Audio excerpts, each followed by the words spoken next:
I'll take the kids, so just get out and leave. After coming home from giving birth at my parents' house, I couldn't believe what I was seeing in front of me. Kevin, my husband, was lying in bed with his lover Brittany, and when I confronted him about it, he said something unbelievable. Get out and leave. Why did I have to be told such a thing by him? As I grew more and more frustrated with Kevin for not understanding his position, my father, Walter, who had come with me, spoke shocking words to Kevin. What? Divorce isn't possible. Because. At that moment, Brittany and Kevin turned pale at my father's words and learned a shocking truth. My name is Melissa. I've been married to Kevin for almost 3 years now. Kevin and I are co-workers. I work as a secretary at a construction company, and I often saw Kevin working at the site. But we only exchanged greetings and didn't have much interaction. We just knew each other's names. I started getting involved with him due to an incident. I got a job at one of the companies my father owns. At first, people thought it was thanks to my father. As a result, I became the target of harassment from Margaret, a feared female employee at the workplace. Overtime was a given, and all the unpleasant and troublesome tasks were pushed onto me while she left work on time. I thought about reporting it to my father, but Margaret threatened me, saying that she wouldn't forgive me if I did, leaving me stuck. You're still young, so you should be able to handle this much. When we were young, we did all the tasks we were asked without complaining. I felt overwhelmed by the excessive workload and mustered the courage to say it was too much, but Margaret only got angry. She would drag in stories from the past and end up giving me a long lecture. Every time, it was always about my character. Complaining about this is pathetic, you're weak, you lack guts, it's your fault. I could almost predict what she would say, as I was scolded more than anyone else. Being scolded every day like this, I started to feel mentally ill and my health deteriorated. Margaret even appeared in my dreams, shouting at me. It became normal to have such nightmares. I was troubled by her both at work and in my personal life, and started to feel depressed when the incident happened. As usual, when I arrived at work, I was hit by severe palpitations and shortness of breath. It felt like a near panic attack, and I couldn't breathe properly. I tried to calm down but couldn't control it, and crouched while holding my chest. But Margaret, seeing this, let out a sigh of exasperation. Stop with the exaggerated act and get to work, will you? You're in the way of people passing through. Tears flowed as I felt like I was about to lose consciousness. Even though I was in so much pain, why did I have to be spoken to like that? I wasn't lying. I was really suffering, I can't take it anymore. I want to escape from this environment right now. I was at my limit. Kevin happened to come to work and witnessed the scene, rushing to help me. Someone who's sweating and struggling like this isn't faking it. Stop saying stupid things and get someone to help, now.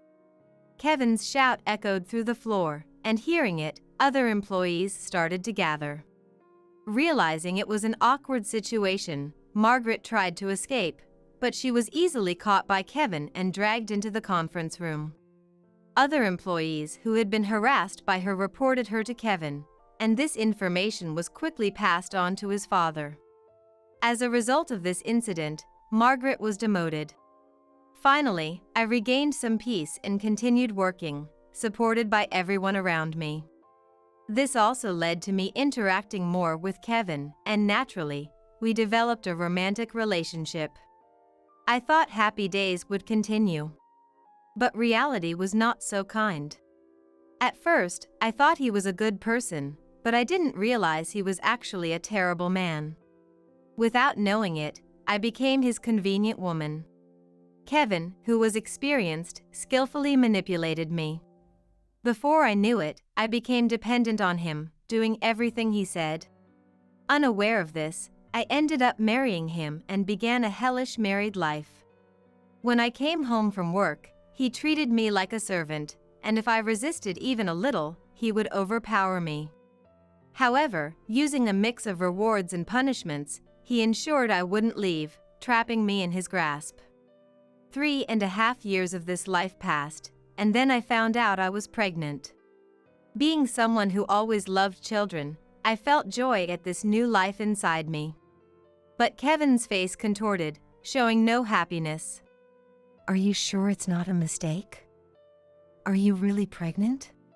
When I hurried home to tell Kevin, that was his first reaction.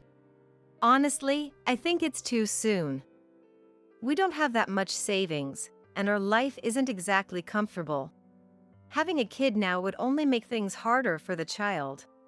I was so shocked that I couldn't close my mouth. I thought he was committed to having children.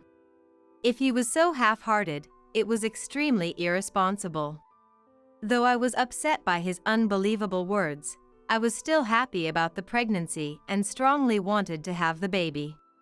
If your only concern is money, I have some savings. It's not a huge amount, but enough to support an additional child. Hearing this, Kevin's tone changed. Really? You have that much money? Why didn't you say so from the start? I wouldn't have said so much if I'd known. His words made me feel uneasy. But it was just a hunch, with no solid proof. At that time, I couldn't confront him about my doubts. I was too afraid of angering him and facing his retaliation. Eventually, knowing there was financial support, Kevin didn't oppose the birth. Still, he wasn't enthusiastic, showing no interest even when I gave him updates about the baby. I had to handle the doctor's visits and preparations for the birth on my own. His suspicious behavior increased after that. Though he used to be indifferent to me, he started asking about my schedule and looking at my smartphone. It felt like he was monitoring my actions, which made me more suspicious. When I questioned him, he angrily raised his voice. Are you accusing me because you're the one hiding something? He shut down my opinions, making me scared to express myself. Yet, I couldn't bring myself to leave him. I think it was because I still had feelings of gratitude toward him at that time. The debt of gratitude I felt for his help back then was enormous within me. Above all, he was usually kind and considerate. I still hadn't found the catalyst I needed to break free from that carrot and stick. I was constantly being manipulated by him. My parents, seeing my situation, were worried. They could no longer bear to watch and suggested that I come home to give birth. You're having a baby. It would be reassuring for you to be in an environment where you can rely on people around you. You tend to take on everything by yourself. And you hardly ever show any weakness. Why don't you handle the childcare at our place for a while? You can leave the housework to me. You don't have many acquaintances over there, do you? Just as my parents said. I had few friends, and no one I could easily consult with about parenting. It was certainly something I wanted to avoid, exploding under the pressure and affecting the baby. I gratefully agreed to my parents' offer and decided to return home for childbirth. The day I was to return home arrived. Kevin dropped me off at my parents' house and immediately tried to leave. I still have work left, so I'll take my leave now. Ignoring my mother's attempt to serve him coffee and escaping from my father, Kevin quickly left. Watching his retreating back, my father frowned suspiciously. He never changes, that guy. My father was famous for being a standout type when he was young and had become a legend in high school. Kevin knew this because he attended the same high school as my father. After graduating, my father overcame a tough apprenticeship and now runs several construction-related companies. He is highly respected by his employees. At the same time, everyone highly respects my mother too. My mother is also well known and popular, no less than my father. At first, I thought it was because she was my father's wife, but it turns out my mother was actually scarier than my father. I realized this when I was a child. When I asked the employees about my mother, she saw us, and they got scolded. It was so terrifying that since then, everyone feared her more than my father. After returning home, I lived a life of luxury. The employees were considerate and helped me with everything. If I tried to carry even a slightly heavy item, they would yell at me with concern, and I felt the warmth of people again after a long time. Thanks to that, I safely gave birth to my first child, a girl named Sarah. My parents, of course, and the employees were delighted. Amidst all this, I wore a gloomy expression. Are you still worried about Kevin? Yes. He didn't even come to the hospital on the day I gave birth. Apparently, there was an order mistake, and he couldn't make it back in time for visiting hours. So he said he would visit later and canceled attending the birth. In such a ridiculous situation, I raised my voice for the first time. Work can be entrusted to others. But childbirth is only today. It's my first time, and I'm very anxious. It's awful to leave me alone. Can't you make some time? Please come see me. That it was work. I usually gave up with the excuse. But this was childbirth. It's far more important and significant than work. Thinking this, I spoke out in anger. However, the moment he heard my words, he said something unbelievable. Can you please cut it out? I'm also swamped with work and tired of it. I'll come see the baby after it's born, so what's the big deal? If you're going to make such a fuss, then forget it. I won't bother coming to see you either. He hung up on me without even waiting for my response, saying only what he wanted to say. I tried calling back, but he had either turned off his phone or was ignoring my calls. In the end, I faced childbirth alone. The baby was born safely. After Sarah was born and I regained my composure, I realized I couldn't continue like this. I sent him a message about the birth, hoping it might open a line of communication. But all I received in return was a simple congrats. He didn't contact me again, and I found myself frequently calling the center to try and reach him. This can't go on. I need to confront him. Determined, I decided to try contacting him again. Melissa, we need to talk. Suddenly, my father, who had just finished work, showed up with two of his employees, Robert and Daniel, calling for me. Seeing their serious expressions, I knew something was wrong. I swallowed hard and sat down across from the three, asking what was going on. Please stay calm, but Kevin might be cheating on you. What? The sudden statement left me speechless. As I stood there in stunned silence, one of the employees laid out several photos on the table. The pictures showed Kevin entering a hotel with a woman I'd never seen before, arm in arm. These were taken by one of my subordinates. He contacted me yesterday and explained the situation. Then, listening to the details, I couldn't hold back my tears and cried openly. Unable to control my emotions, I sobbed loudly like a child, and my mother, hearing the commotion, came in to comfort me, holding me tightly. Melissa, you need to stop enduring this. That's right. You don't need to suffer any longer. He's gone too far. He's crossed a line that shouldn't be crossed. Melissa, what is most important to you? At those words, I stopped crying and looked over at Sarah, sleeping beside me. You have to protect that child from now on. Is he really necessary for this family? That's right. Despite having Sarah, he did such a terrible thing. How can he call himself a father? How can he claim to raise her with me? I don't need someone like him anymore. I don't even want him near Sarah. Thanks to everyone's support, I resolved to retaliate against Kevin and decided to return home with my parents. I finally made the arrangements and prepared to return home, but I didn't tell him the date of my return. I thought if I told him when I'd be back, I wouldn't be able to catch him in the act. When we arrived, Kevin's car was parked in the garage, even though he was supposed to be at work. Seeing this predictable situation, my parents and I exchanged glances and prepared for confrontation. I left Sarah with my mother and entered the house first with my father. The house was eerily quiet, with no sign of anyone. My father and I entered the bedroom, and an unbelievable scene unfolded before our eyes. There they are. Sure enough, there lay Kevin and Brittany, sound asleep, oblivious to everything.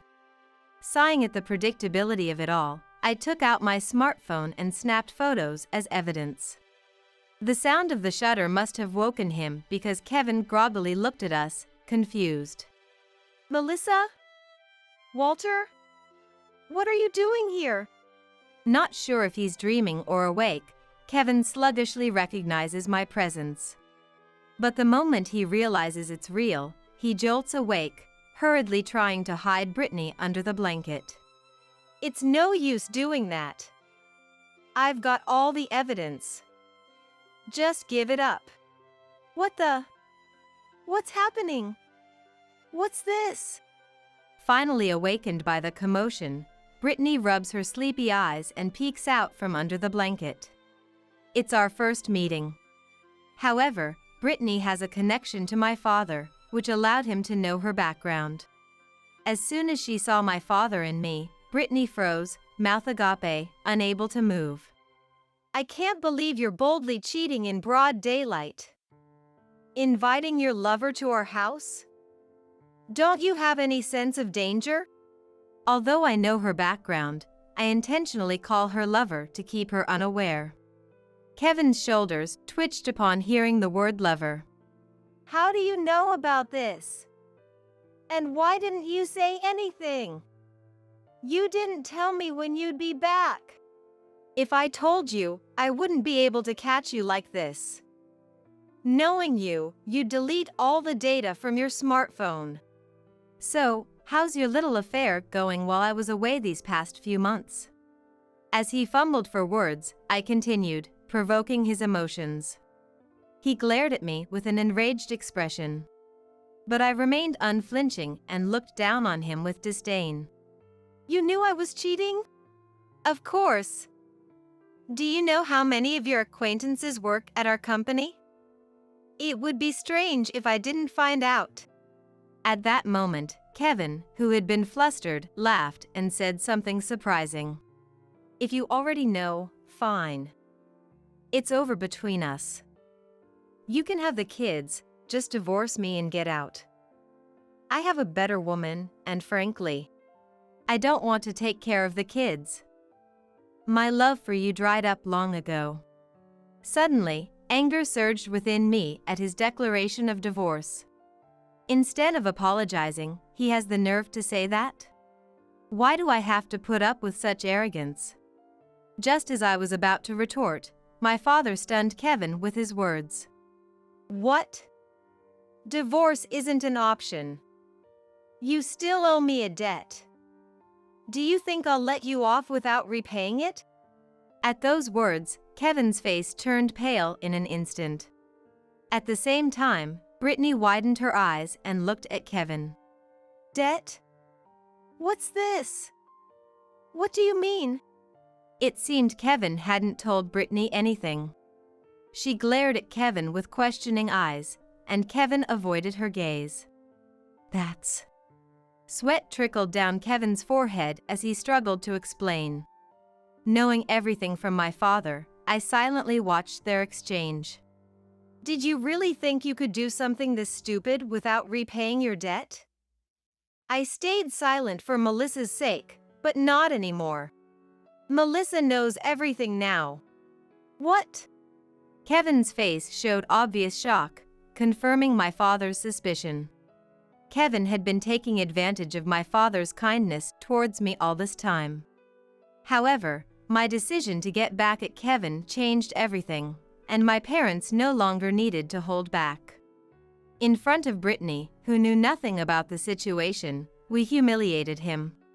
So, she doesn't know about your situation, does she? Let me enlighten you. All the good times he has given you, it wasn't with his money. It was all borrowed. He made debts with other people's money. What? Brittany was visibly shocked by the sudden revelation. But she still couldn't fully believe it and looked at him with concern. Seeing this, my father made a phone call to convince her. Then, as if on cue, my mother came into the house. It must be hard to believe this out of the blue, but let me tell you something even more unbelievable. With a sinister smile, my father handed a document to Brittany, which my mother had brought. Kevin instantly knew what the document was. Stop it! Please, stop! Kevin, desperate to keep it from being seen, tried to grab it from my father, but he was no match for my father's strong build. My father easily resisted and handed the document to Brittany, revealing the shocking truth. Kevin is a pathetic man who made a huge debt through gambling. Gambling? Brittany looked at the document, which was a loan agreement. This is proof that we lent him money. Our lawyer prepared this affidavit. The loan agreement showed that he owed my father $20,000 and had his signature. There was also a clause that stated any breach would be severely punished, reinforcing my father's statement. To further prove his point, my father showed a video from the surveillance camera, which he had transferred to his smartphone. This proves the debt isn't a lie. Kevin begged me to cover his gambling debts while Melissa was away. What the hell? You lied to me? You were happy with the gifts, weren't you? Even if it was debt, I got them for you. Money is money. Stop complaining. He had been paying for Brittany's branded items and dates, using up all his living expenses. Brittany, thinking Kevin was wealthy, was easily deceived and became his mistress. The situation was ridiculous, and a sigh of exasperation escaped my lips. How can you talk about divorce or infidelity when you haven't even repaid this money? Enough of your nonsense. My father, who rarely raised his voice, shouted, scaring Kevin into a pathetic whimper. Kevin, usually arrogant, was now like a cat caught by the scruff of the neck in front of my father. Panicking under the intense pressure, he desperately looked around for an escape. Then, he decided to shift the blame onto someone else. He pointed at me and, unbelievably, started making me the villain. It's your fault for getting pregnant. If you hadn't had a child, I wouldn't have done any of this. What? I couldn't understand what Kevin was saying, and in his confusion, he continued to lash out at me irrationally. If you give birth, I'll lose my free time. I only married you for the housekeeping. I never wanted kids. He continued to say incredibly cruel things in front of our child without any remorse. My mother, not wanting Sarah to hear those words, gently covered her ears with her hand.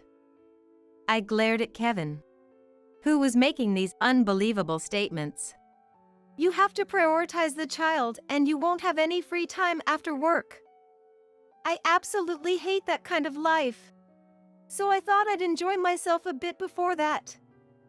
And then, he had started gambling because he couldn't cover the costs of his dates with living expenses. He had spent money on horse racing. As a result, he accumulated $20,000 in debt in a single day. Panicked, Kevin turned to my father for help, asking him to cover his debts. But that wasn't the most shocking part.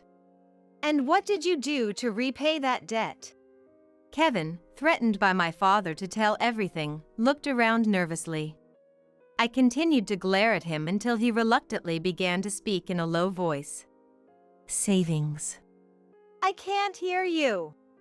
Kevin, too embarrassed to say it in front of Brittany and me, spoke in a low, awkward voice. But my father wouldn't allow that. He raised his voice to intimidate Kevin, who then shouted in desperation, "I used Melissa's savings!" Brittany looked at Kevin in disbelief, shocked by his words. He didn't attend her childbirth because he wanted to recover the lost money using her savings. He was at the racetrack on the day of her childbirth. The story about work was a complete lie. Kevin, now resigned, hung his head in shame as my father spoke, looking at him with disdain. To add to my father's words, my mother began to speak. One of our employees happened to be off that day. They were also at the racetrack. They saw a person yelling at the horses with bloodshot eyes and were shocked when they recognized him. It was someone they knew. They said they felt ashamed and disgusted. It was actually thanks to this employee's report that we noticed something was wrong with Kevin.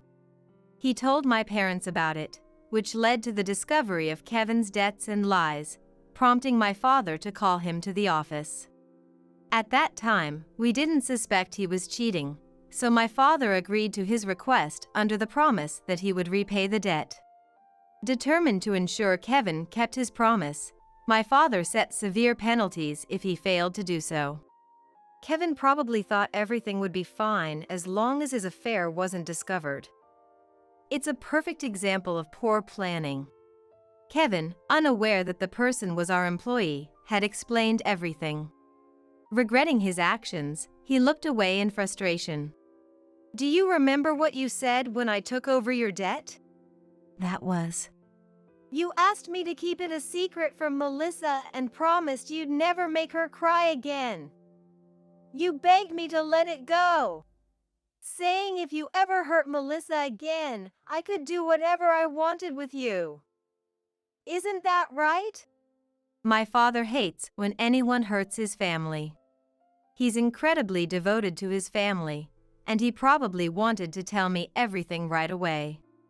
But I had just given birth, and Sarah was still so small. In my exhausted state, he couldn't bring himself to tell me. After discussing it with my mother, they decided to forgive Kevin just this once, on the condition that he would repay the debt and take care of me. "I'm sorry, Melissa. We even got a lawyer and had him write a pledge, but we weren't thorough enough. We should have cornered him more at that time." My mother, concerned about my exhaustion from childcare, tries to comfort me. Her kindness and warmth make me feel like crying. I responded to my apologetic mother, understanding their feelings painfully well. "You two don't need to apologize. It's all Kevin's fault and that mistress of his." That's right. Really, they did such a horrible thing. Unlike my angry father, my mother had a frightening smile on her face. Seeing my mother, Kevin trembled, trying to escape from my father's grasp towards the door. But I wouldn't let that happen.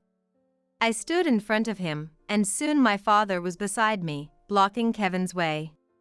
My mother handed Sarah to me, then cornered Kevin against the wall, leaving him no escape. "Not only have you not repaid your debt, but you're also cheating. And now you want a divorce? Don't talk nonsense." Kevin, completely cornered, turned pale. Seeing his pathetic state, my mother pressed the pledge against his face. "You said you'd do anything if you broke this pledge. So, let's make sure you keep that promise." "Anything." "Melissa, you decide." My mother, who had been silent until now, turned to me with a bright smile. I nodded in agreement and walked up to Kevin. "From now on, I'll treat you like a doormat. Don't think you'll get to go home after work. I'll give you so much work you'll be exhausted. Oh, and don't think you have any rights. You betrayed not just me, but also my parents." "No. That's too much. I might have done terrible things, but being treated like this." "What are you talking about? You took someone else's property and betrayed us. Do you think you deserve any rights? I leaned in closer to him, widening my eyes as I peered into his face, causing him to let out a small scream in fear. Divorce is too lenient. You'll work for us for the rest of your life until we're satisfied. If you get off with just being a doormat, consider yourself lucky. As I stepped away with a smirk, Kevin could finally imagine what was coming next. He hung his head in despair and collapsed to the floor. Seeing this, Brittany turned pale with fear, desperately looking around for an escape. Noticing her, my mother approached Brittany, who let out a small scream and stiffened. You knew he was married, didn't you? Huh? No, I mean... Startled by the sudden attention, her eyes widened. My mother put her arm around Brittany's shoulders with a smile. Don't think you can escape. We've already found out who you are and how you met Kevin. Hearing this, Brittany let out a gasp of shock. In fact, Brittany was the daughter of the president of a company that did business with my father's firm, and she was married. My father, who knew her husband, immediately informed the president and her husband. Upon learning the situation, her husband was furious, and the president apologized to us. He even gave us permission to handle her however we saw fit, just like Kevin. Your husband and our CEO have already agreed to this arrangement. You will move into our company housing and work hard. Of course, there will be no salary. Your husband suggested this as compensation. My mother, smiling like a devil, delivered this news.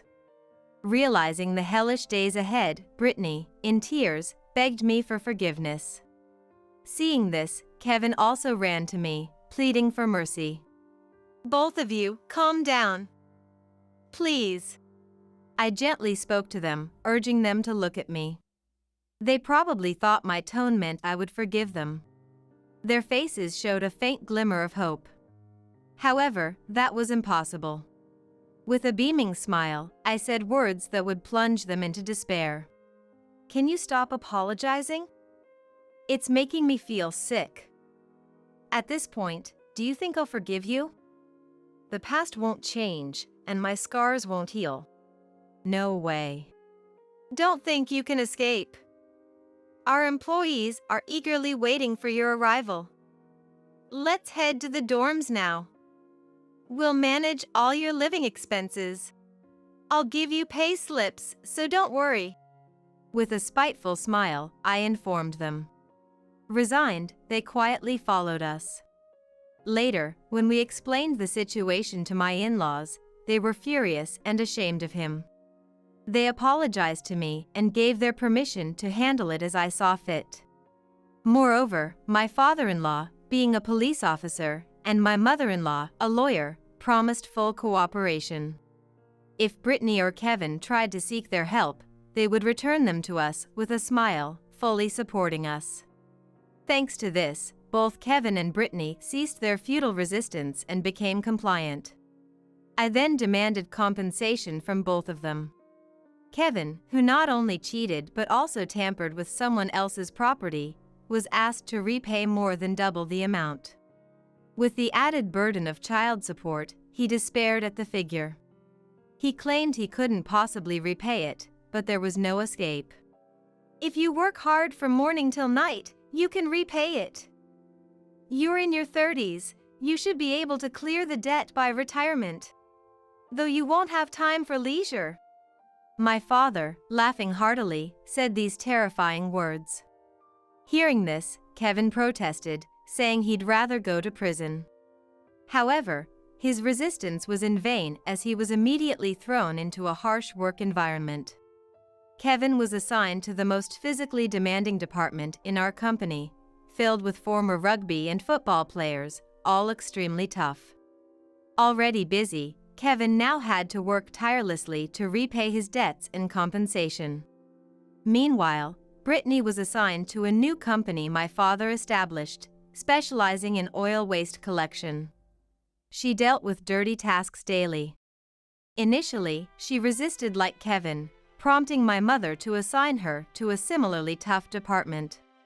As expected, the grueling work overwhelmed her, and she pleaded with my mother for a transfer, unable to continue. Reluctantly, she was placed in her current company. There, many strict employees surrounded her, and she, being naive, struggled with the harsh realities of the job, crying every day for months. However, perhaps finally resigned to such a life, he is now working desperately despite his emaciated state, struggling to repay the demanded compensation. It was truly a living hell, a phrase that perfectly described the grueling days the two of them endured. Meanwhile, I observed their situation from the sidelines, living a comfortable life. Thanks to the compensation money I received from them, I didn't have to work until Sarah entered elementary school, allowing me to spend leisurely time with her. But as Sarah started school, I found myself with more time, so I returned to work. My worried parents helped me change jobs, and I am currently working with them. When Sarah asked about Kevin, I told her everything honestly. I feared she might want to go to him after knowing the circumstances, but my worries were unnecessary. There's no way I would go to Dad after hearing this. I'm glad, Mom, that you were saved from that. As long as I have you, I don't need Dad, Sarah said calmly, to my astonishment. She seemed completely indifferent to Kevin and did not even consider him her father. Now, my father has taken on the role of her father figure. Their relationship is very good. Sarah is so fond of them that she calls my parents by nicknames. I'm so happy that both you and Sarah are smiling. I'm sorry for causing you worry. From now on, I won't make you worry unnecessarily. I can manage without a man. Because I have many dependable people around me. With their support, I will continue to enjoy my life. Hey, you're the new hire, right? Go fetch me some coffee for now. I'm tired from walking all the way here. Huh? I doubted my ears, but what I just heard didn't seem to be a mistake. There was a shop on your way here, right? Go buy some coffee there. Why would I do that? As soon as I blurted out what I was thinking, Riley's face clouded over again. How long does it take you to buy some damn coffee? Riley crossed her legs on the sofa and said irritably, perhaps sensing my approach as she fiddled with her mobile phone. And I don't even need that much coffee. God, you're really dumb. Well, whatever, just hurry up and give it to me. Riley held out her hand to me, but I didn't hand her the coffee. No, you shouldn't drink this right now, I said, refusing. My name is Stella, 35 years old. I'm currently on a plane back to America. As the American cityscape gradually comes into view from the sky, I feel nostalgic for my first return to the US in 7 years. My company mainly deals with IT, and when an overseas branch was established 7 years ago, I was posted there at the same time. I hadn't been back to America since then, but now that the personnel at the overseas branch have stabilized, I'm returning to the head office. My long yet short life abroad is finally coming to an end. The plane landed safely, and as soon as I arrived at the airport, I dropped off my luggage at the hotel where I would be staying until I found a new place to live, then headed to the head office. I had been given 2 weeks off as a preparation period for my return to the head office after coming back to the country, but I love my job so much that I had insisted on going to the head office even just to say hello. Suppressing my excitement, I walked briskly toward the head office, and a large white building came into view. Wow, the exterior is so stylish. I wonder how much money they spent on this. I had been working at this company since I was 20 years old, and when I reached my 5th year, I was posted overseas. But during the 7 years I was away, the head office moved once. The head office I knew only rented 1 floor of a building, but the company's sales increased year by year, and now the entire large building stood there as the head office. Looking up at the company, I entered through the entrance and went to the reception desk. Hello. What can I do for you today? Is Andrew in? I said to the receptionist. Then, at the same time as I heard footsteps in the back. Oh, Stella. Over here, over here. I heard a voice a little distance away. Turning around, Daniel, my subordinate, came running up to me. Long time no see, Daniel. Daniel was an employee who had been my subordinate before I was posted overseas, and we said that it would be nice to see each other again when I came back. Apparently, he had been working diligently for the past 7 years, and today he came to greet me. Geez, Stella. When I heard you were coming all of a sudden, I rushed to finish my work for the day. Really? You didn't have to. But thank you.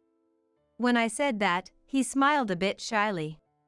Andrew is on duty, so let's go right away, he said, guiding me to the elevator.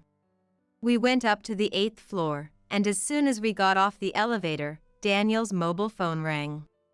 Judging from Daniel's tone of voice, it must have been a client or a superior. Gone was his earlier casual demeanor, replaced by a proper, businesslike tone. I'm sorry, Stella. It seems there's an urgent need for project revisions. Andrew is in the room to the right at the end of this hallway, so could you go ahead without me?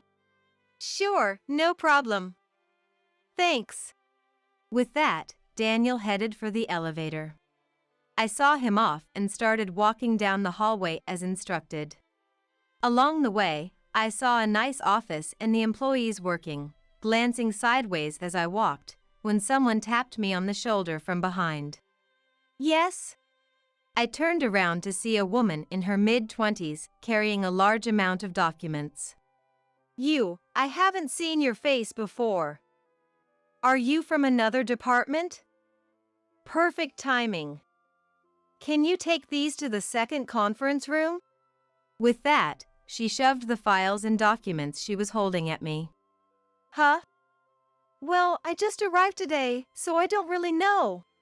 When I said that, the female employee made an obviously unpleasant face and let out a big sigh. Useless. We don't need this kind of mid-career hire. Well, whatever. Can you just carry them for now? They're heavy.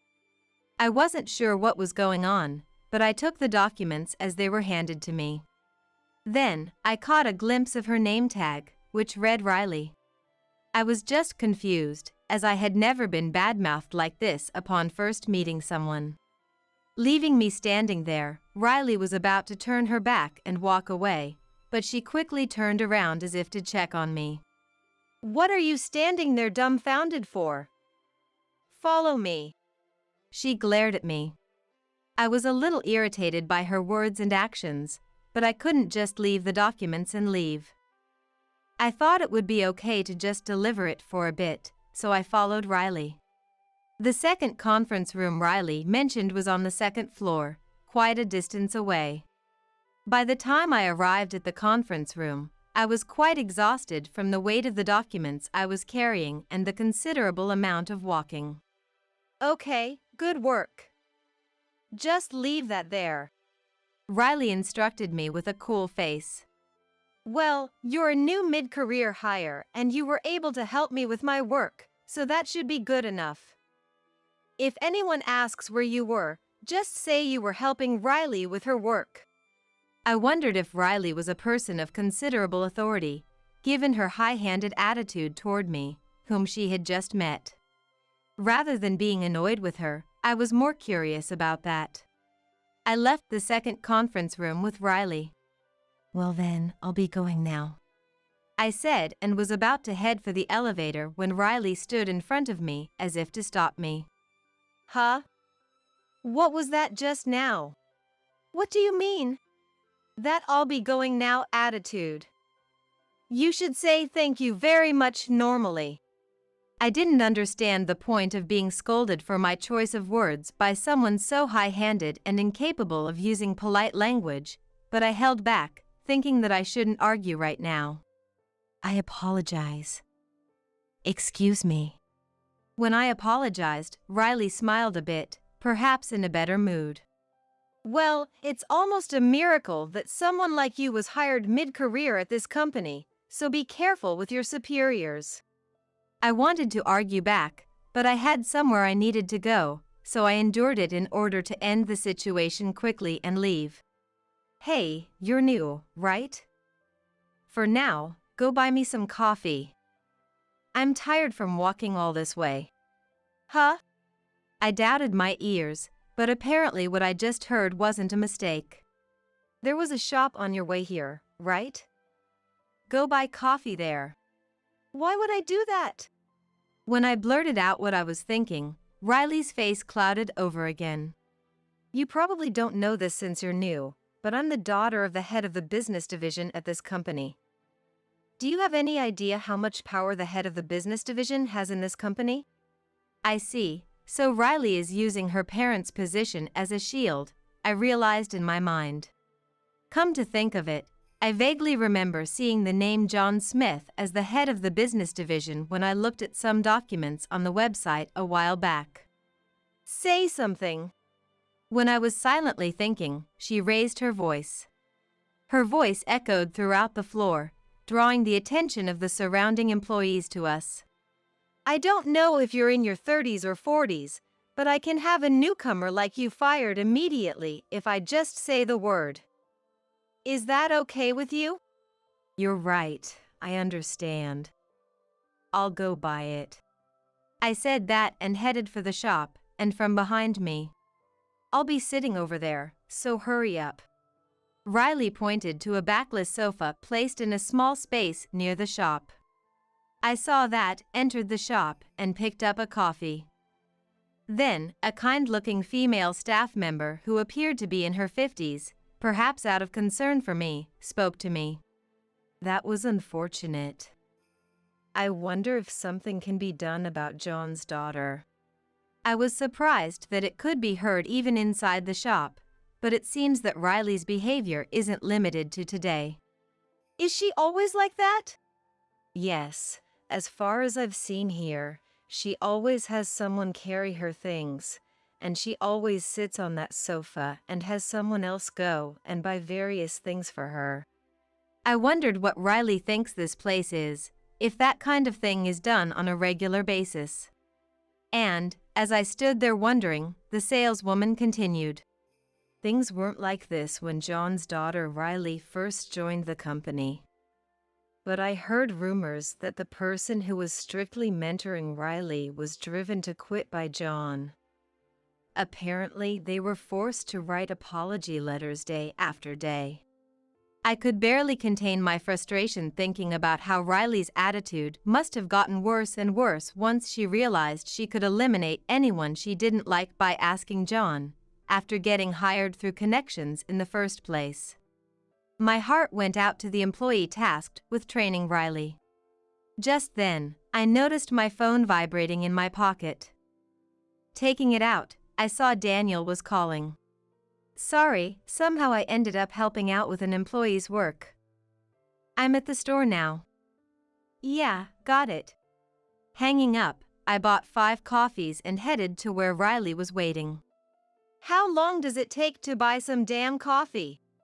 Riley sensed me approaching as she sat on the couch with her legs crossed, fiddling with her phone.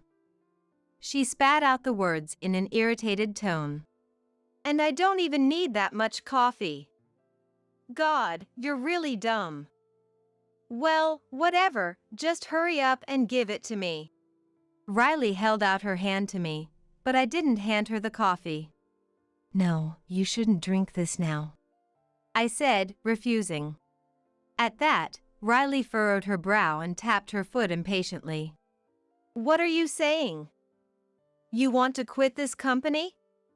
Hurry up and give it. Her angry shout echoed across the floor, and people around glanced at Riley with looks that said, "Here we go again." Unfazed, I steadfastly refused to hand over the coffee I was holding.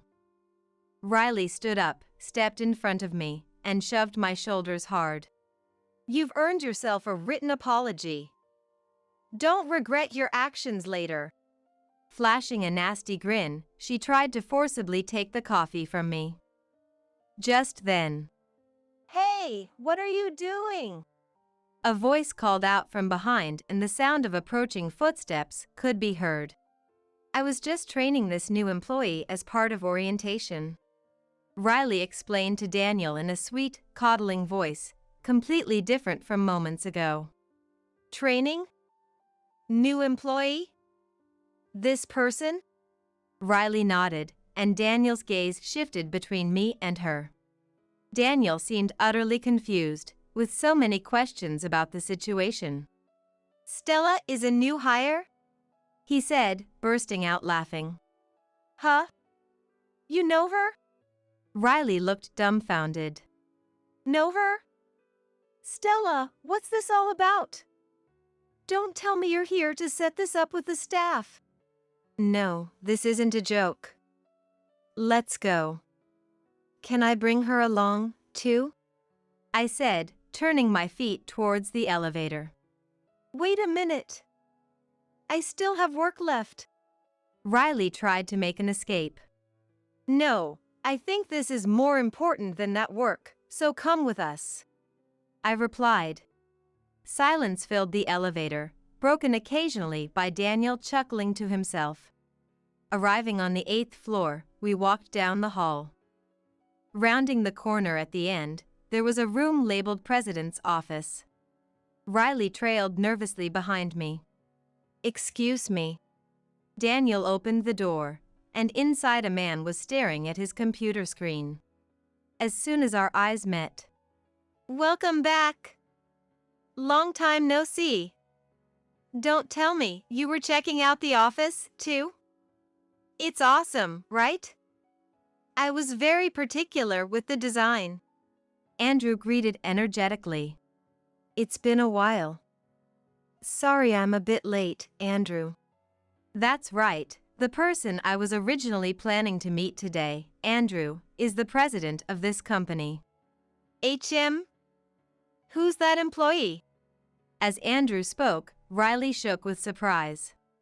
Andrew, apparently Stella was mistaken for a new hire and ended up helping with work. Daniel explained with a laugh, and Andrew roared with laughter. Stella did? After laughing heartily, Andrew's expression quickly turned serious. But why would you have a potential client help out like that? What's your name? He turned to Riley. Riley's bravado earlier was gone. She answered quietly, her head slightly bowed. Riley Smith, from sales. Smith? That name rings a bell.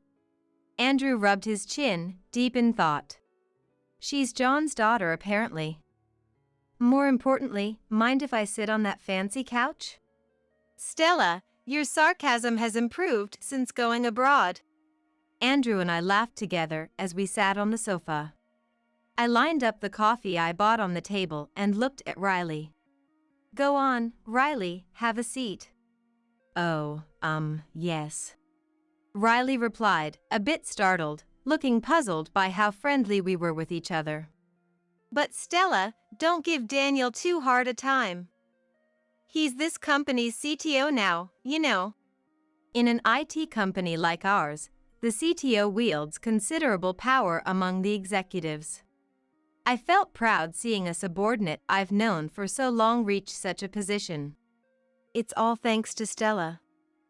But you didn't have to go buy coffee, we had some prepared here. Daniel picked up the coffee I bought, looking perplexed. It's fine once in a while. Reminds me of our old meetings. We'd drink coffee like this and have really long discussions, remember? Andrew laughed nostalgically at my words.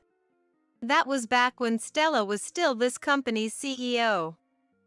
Those were fun times in their own way. Sometimes we'd argue until morning. What did you just say? When this person was CEO? Riley suddenly raised her voice, looking shocked. New employees like you probably don't know, but Stella used to be this company's CEO. To think she'd be mistaken for a new hire, He said, barely containing his laughter. I guess it means I look young. No big deal. I suppose. But when Stella made the call to expand overseas first, leaving the company to me and going to the foreign branch alone, I wondered what would happen. Thanks to that, the company has grown this much. Andrew looked at me with a serious expression. If Stella wants to return to her old position, I'm prepared to step down. I laughed at Andrew's words. What are you saying?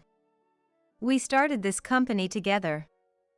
I have no intention of becoming president again now. Let's keep going with you as CEO and me as COO. COO refers to the Chief Operating Officer, essentially the number 2 position in a company.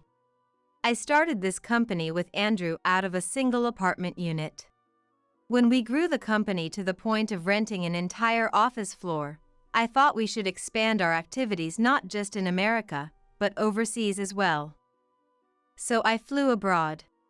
But it's quite inconvenient for the CEO to be absent from headquarters. So I entrusted the role of CEO to Andrew and devoted myself to work overseas as COO.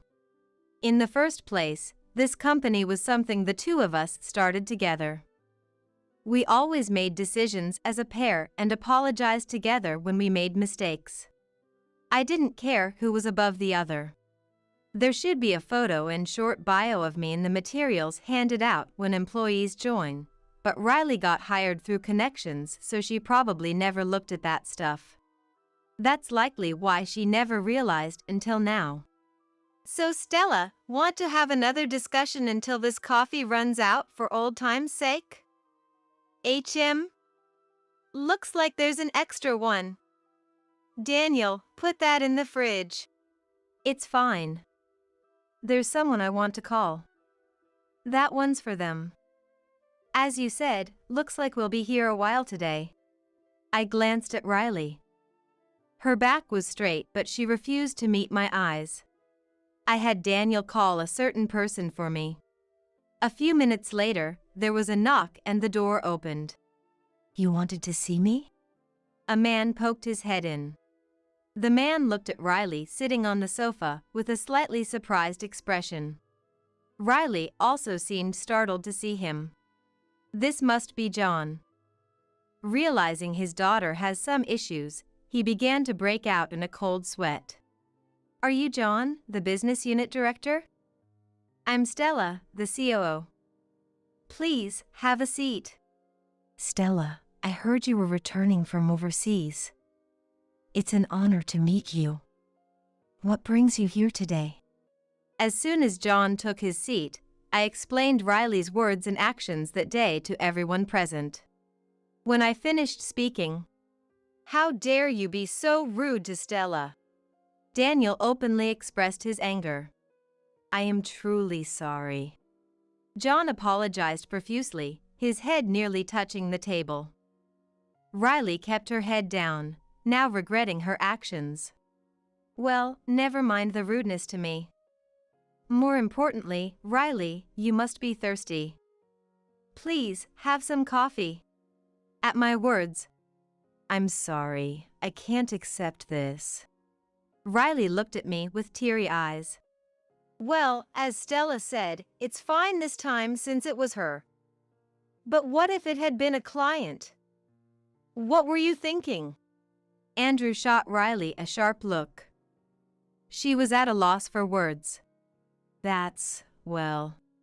This should never happen within the company. Manners are supposed to be taught during training. Who was in charge of that? When Daniel said this, Riley's eyes widened. Realizing she couldn't make excuses, Riley named the person in charge. Andrew went to his computer to check the employee data, but there was no current employee by that name.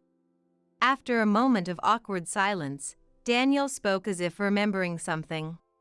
Could that be the person who submitted their resignation along with that memo? You know, the one that said, "I've reached my limit and please forgive me." It seemed the saleswoman's story wasn't just a rumor after all. Sweat poured from Riley and John, proof of their guilt. John, do you have any involvement in this? Well, I wouldn't say no involvement, he replied uncomfortably. Andrew spoke in a low voice from his computer. Is it really so difficult to answer Stella's question with a simple yes or no? As the business unit director, please strive to speak and act responsibly, and not give vague replies. Andrew carries himself with dignity during important discussions like this. I've long thought this side of him is well suited to lead everyone as our representative. Stella, I'm so sorry about today. I didn't know. Riley apologized to me rapidly, perhaps finally understanding her position, or maybe trying to resolve things before John could speak. Honestly, I thought if you're going to apologize, you shouldn't have done it in the first place. However, seeing that John still wasn't scolding Riley, I was convinced she was still being spoiled even now. Well, if many people are troubled by her usual attitude, she won't be able to stay with the company. But why don't we decide John's punishment based on the results of the investigation? Andrew and Daniel nodded at my suggestion. For the time being, we had Riley and John leave the room that day. On his way out. Wait, me too? John mumbled under his breath, but no one answered him. I chatted and laughed with Andrew and the others that day, reminiscing and discussing my work overseas. They showed me to my new desk. My desk was in a private office, as spacious as the president's office. Thrilled that our company had grown so much, and excited to have the private workspace I'd dreamed of, I went home that day. 2 weeks later, I officially reported to headquarters and introduced myself to the employees. Some of the employees near the store that day seemed to recognize me and looked surprised. I contacted the employee driven to quit by Riley and John. The company apologized and arranged for them to return to work. Though we were the ones who should be apologizing, the employee thanked me. The internal investigation results for Riley and John were quite bad. As rumored, Riley had pushed her work mistakes onto others and used John's authority to prevent superiors from complaining. John frequently harassed female employees, abusing his position. Upon hearing the results, I immediately summoned them to my office. Riley followed behind John, refusing to meet my eyes. I was astounded her pride still won out after all this, but I was too busy to dwell on it for long. Stella, I apologize for the other day. Riley seems to be reflecting too, so. John made excuses, but I ignored them all. John, you pulled strings for Riley's hiring, correct? I reviewed the interview records from the past few years. There were none for Riley. Surprised I had investigated that far, John pulled a handkerchief from his pocket to wipe away the sweat dripping down his face. He was likely panicking now that it came to light he had nepotistically hired a family member. Moreover, your internal evaluations are quite poor. This cannot continue. Please, anything but firing me. I'm fine with Riley being fired. John blurted out in a panic. Even Riley seemed shocked by his words. No, I won't fire you. But would you two be open to transfers? John quickly nodded in agreement. However, you two can't go to the same place. I'll notify you of the transfer locations later. Can you wait until then? Riley made a slightly disgusted face, but said nothing. Riley, you can speak Spanish, right? Well, you'll have to learn it there regardless. At my words, Riley's expression filled with dread. I can't. She mumbled, head still bowed. Very well. I have a meeting, so we'll leave it here for today. John left first with a deep bow. Riley followed after him. She tried to leave silently, shoulders slumped dejectedly. Riley, I hate to say this, but it's not okay to leave without a word, right? You taught me that yourself. At my comment, Riley left, her face pale. Later, John was given a transfer notice to a rural branch office, effectively a demotion. However, rumor has it he couldn't stand this treatment and has begun job hunting. As for Riley, she was given an overseas transfer notice. But having lost John as her shield and realizing she could do nothing alone, she stopped coming to work without notice after that day. I never saw her face again. Our company's sales steadily grew after that. We apparently ranked in a magazine's list of companies people want to work for. Several months later, one morning I was hurrying to work for an important client meeting. Near the office entrance, I spotted Andrew. He noticed me too and greeted me cheerfully. Morning. I bought coffee for you too, Stella. Thanks. This coffee? Guessing today will be a long one. I laughed, looking at the coffee in my hand. Andrew laughed too, but his expression turned serious. So, are you free after work today? His usual dignified demeanor was replaced by a lack of confidence. I sighed, looking at him like that, and chuckled. Andrew, it's no exaggeration to say today's deal will make or break the company's future. Please, remain my colleague until it's done. Dinner plans can wait until after. Hearing that, Andrew lightly cleared his throat and straightened his back. You're right, absolutely right. Well then, let's prepare. As I entered the company with him, I spotted Daniel smiling at us in the entrance. He must find it amusing to see Andrew flustered and red-faced beside me, greeting employees awkwardly as he walks. A lot happened right after I returned, but I look forward to my life here going forward.